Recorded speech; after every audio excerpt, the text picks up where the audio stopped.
Hello everyone. आज से हम ट्रिग्नोमेट्री के ऊपर लेक्चर सीरीज़ शुरू करने वाले हैं। तो आज के लेक्चर में हम बहुत ही बेसिक सी चीज़ सीखने वाले हैं, डिफरेंट टाइप्स ऑफ ट्रायंगल्स। ये कहीं ना कहीं आपने मैथमेटिक्स में 5, 6, 7th क्लास में पढ़ी होगी, लेकिन क्योंकि ये फिज़िक्स पॉइंट ऑफ व्यू थोड़ा इम्पोर्टेंट है तो इसको हम रिवाइज भी करेंगे। So let's start with different types of triangles. तो मैं थोड़े स्क्रीन को हाफ में स्प्लिट अप कर लेता हूँ ताकि हमको वर्कआउट करने में आसानी हो। तो सबसे पहला ट्रायंगल जो है उसको हम कंसिडर करते हैं। सबसे पहले बात करेंगे इक्विलैटरल ट्रायंगल की। इक्विलैटरल ट्रायंगल आप जानते ही हो, all the sides are same. अगर ऐसा कोई ट्रायंगल है जिसमें तीनों के तीनों साइड्स अगर सेम है तो उस ट्रायंगल को क्या कहा जाता है? इक्विलैटरल ट्रायंगल कहते हैं। इक्विलैटरल ट्रायंगल, सही है। तो इसमें क्या होता है? A B equal to B C equal to A C. All the 3 sides of a triangle they are same. अभी सिमेट्री से हम कह सकते हैं क्योंकि तीनों साइड ट्रायंगल के सेम है तो तीनों एंगल्स भी क्या होंगे? सेम होंगे। इसका मतलब एंगल ए अगर x है, x डिग्री का है, तो एंगल बी भी x डिग्री का होगा और एंगल सी भी x डिग्री का होगा। बिकॉज ऑफ सिमेट्री, सिमेट्री से हम कह सकते हैं because all the 3 sides of triangle they are equal. तो सिमेट्री से हम कह सकते हैं all the angles of the triangle they should also be equal. So this is about equilateral triangle. ये इक्विलैटरल ट्रायंगल है। हमको ये भी पता है sum of the all the angles of triangle is equal to 180 degree. माने कि angle A plus angle B plus angle C equal to 180 degree. ये प्रॉपर्टी ऑफ ट्रायंगल है, आपने बेसिक मैथमेटिक्स में पढ़ा होगा। तो क्योंकि इक्विलैटरल ट्रायंगल में all the angles are equal तो हम ऐसा लिख सकते हैं x plus x plus x equal to 180 degree, सही है ना। तो इसमें क्या हो जाएगा? 3x will be equal to 180 degree. तो x की वैल्यू आ जाएगी, 180/3, that will be equal to 60 degree. और ऑलरेडी हम जानते हैं कि इक्विलैटरल ट्रायंगल में हर एंगल जो है वो कितने का होता है? 60 डिग्री का होता है। यस और no? So this is about equilateral triangle. Equilateral triangle के आगे हम किसकी बात करेंगे? हम बात करेंगे आइसोसेलेस ट्रायंगल की।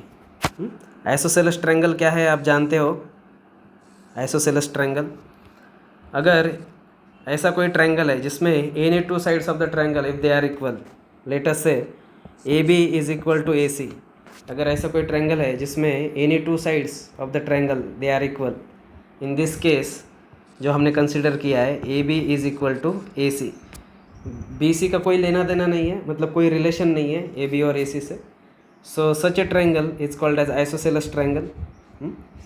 तो ये है isosceles triangle, ISOS isosceles triangle, सही है।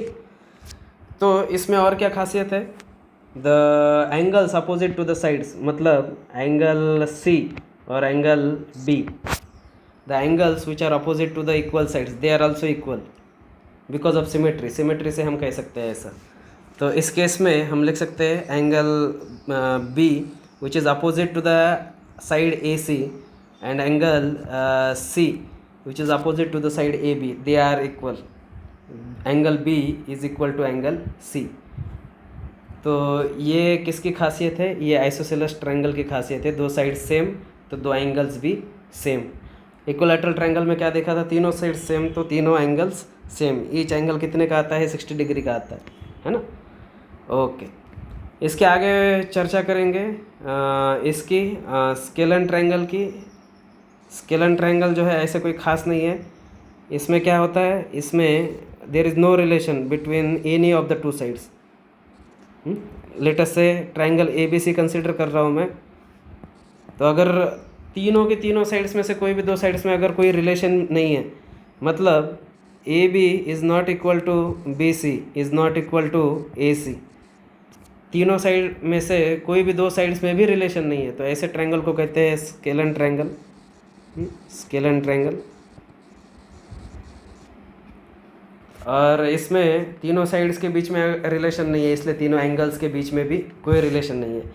लेकिन हम इसमें एक चीज़ लिख सकते हैं, angle A plus angle B plus angle C equal to 90 degree. ये ज़रूर हम लिख सकते हैं because this is a property of triangle. Sum of the all the angles of triangle is equal to 180 degree, sorry यहाँ पे मैंने 90 degree लिख दिया, is equal to 180 degree.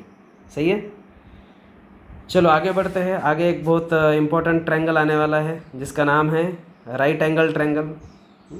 Right angle triangle is very very important. कहीं ना कहीं आपको Pythagoras theorem भी याद आ रहा होगा, है ना।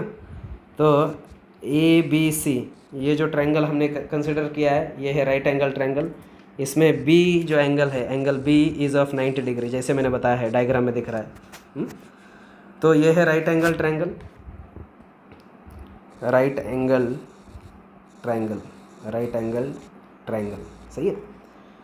तो अभी ध्यान देने वाली बात यह है कि सबसे बड़ी साइड राइट एंगल ट्रायंगल में उसको हाइपोटेनस कहते हैं, आप जानते होंगे, और बी सी को बेस भी कहते हैं, और ए बी को हाइट भी कहते हैं, है ना, हाइट।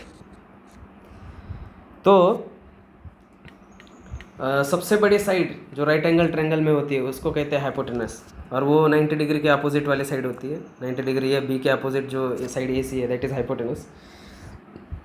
बेस को साइड 1 कह सकते हो, ठीक है, और हाइट को साइड 2 कह सकते हो, ठीक है। तो अभी हम पाइथागोरस थ्योरम को याद करेंगे। पाइथागोरस थ्योरम हम जानते हैं, hypotenuse square is equal to side 1 square, ठीक है, प्लस साइड 2 स्क्वायर, है ना। Hypotenuse square equal to side 1 square plus side 2 square. तो इसमें क्या लिख सकते हैं हम लिख सकते हैं A C square equal to A B square plus B C square. This is Pythagoras theorem. yes or no? So this is about right angle triangle। अभी लेक्चर को समाप्त करने से पहले हम ये देखेंगे ट्रिग्नोमेट्री। जैसे कि हमारा टॉपिक है ट्रिग्नोमेट्री, तो वो कौन से एंगल से रिलेटेड है, सॉरी कौन से ट्रायंगल से रिलेटेड है। तो trigonometry this topic is completely related to this right angle triangle. जितने भी फंक्शंस है trigonometric function, sine of theta, cosine of theta, tangent of theta, cotangent of theta, secant of theta and cosecant of theta, these are only and only defined for a right angle triangle। तो right angle triangle बहुत important है क्योंकि सारी की सारी trigonometry किसके लिए define है, राइट एंगल ट्रायंगल के लिए। So trigonometry and trigonometric functions और trigonometric parameters, they are only defined for this right angle triangle। So very very important, we will be discussing them one by one in our next video। So for today we will stop।